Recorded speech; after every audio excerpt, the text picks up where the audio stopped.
Well, I would say that the main, of course, I'm still figuring this out as I go along, but the main tasks of a bishop could be divided into kind of, I think, pastoral functions and liturgical functions, um, administrative functions, and I think also symbolic functions. So I think fundamentally, pastorally, bishop is a pastor to the pastors, and I understand the task of the bishop is um, to provide pastoral care to those who are providing pastoral care to others, and that for all the people that are clergy, they will understand what's involved in that. A lot of that is truly compassionate kindness and care.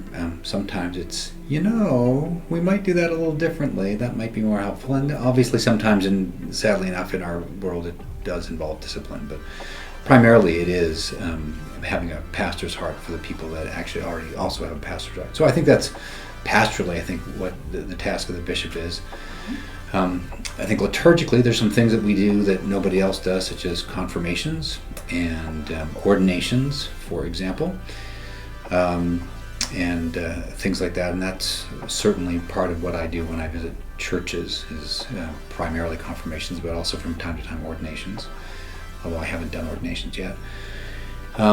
Administratively, there's of course lots of things that need to be done to administratively run a diocese and pay attention to things, and preside at the annual convention, business meeting of the church. That's also important. Some of those are important tasks, although they can easily overshadow the pastoral and liturgical, and I'm working hard to try to prevent that from happening.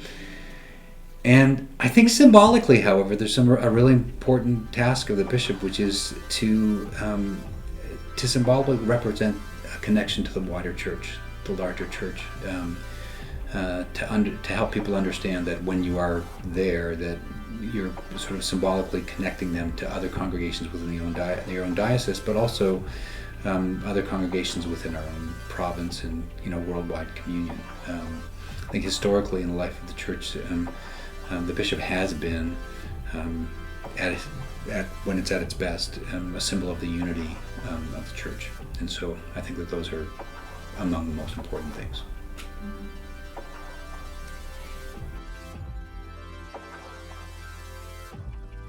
Well, confirmation could be understood in a number of ways. When I was confirmed, when I was 13 or 14, it was fondly known as joining the church. Which, as I said this past Sunday at Canonsburg, it sounded like, I joined the church and now I can have voice and vote at an annual meeting. My fondest dreams have just come true. It's just sort of a small picture of it. But confirmation is an adult profession of faith on the part of the confirmand. It's where those who are confirmed agree and say, yes, what was promised on my behalf at my baptism, if that was by my parents or even if it was by me, what I promised at baptism, I am confirming in this context. How it is different than just baptism per se, the adult kind of confirmation of faith is really, that we talk about this confirmation, but that profession of faith is really, really important. We understand, as coming out of both a Catholic and a Reformed tradition, that the sacrament of baptism matters, but also just personal decision and commitment to Christ. And so confirmation is significant in that sense.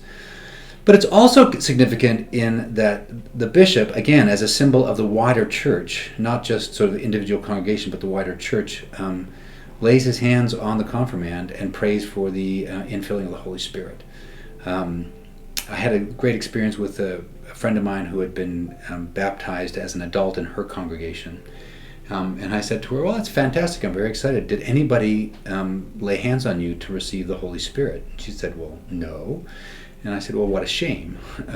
Because it's all well and good for us to make a commitment and a profession to Christ, but without some explicit articulation that the church is inviting and asking the Lord to be poured out upon a person, to infill a person, our capacity as fallen, broken sinners to fulfill that commitment is zero.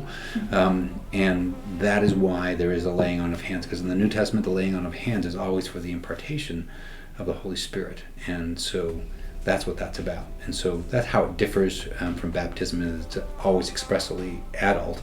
And secondly, there is a very specific intentional laying on of hands for the receiving of the Holy Spirit.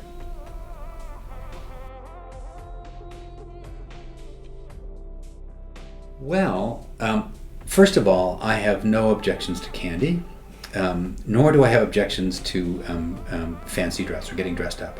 That's often, we actually have a dress up bin in our household. We have always had a dress up bin in our household, and to this day we have one of, even though we don't really have children in our house anymore. So those sorts of things we think are fun.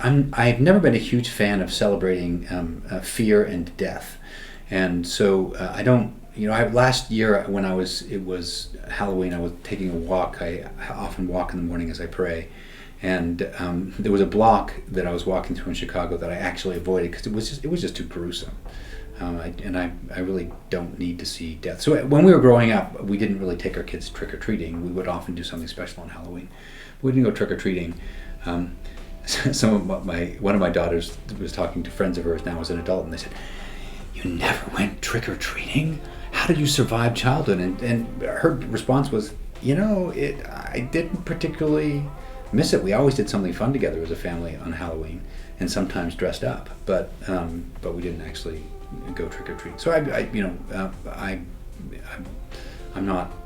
don't love it because I'm a celebrant of peace and life, and not in fear of death. So that's kind of where we come from.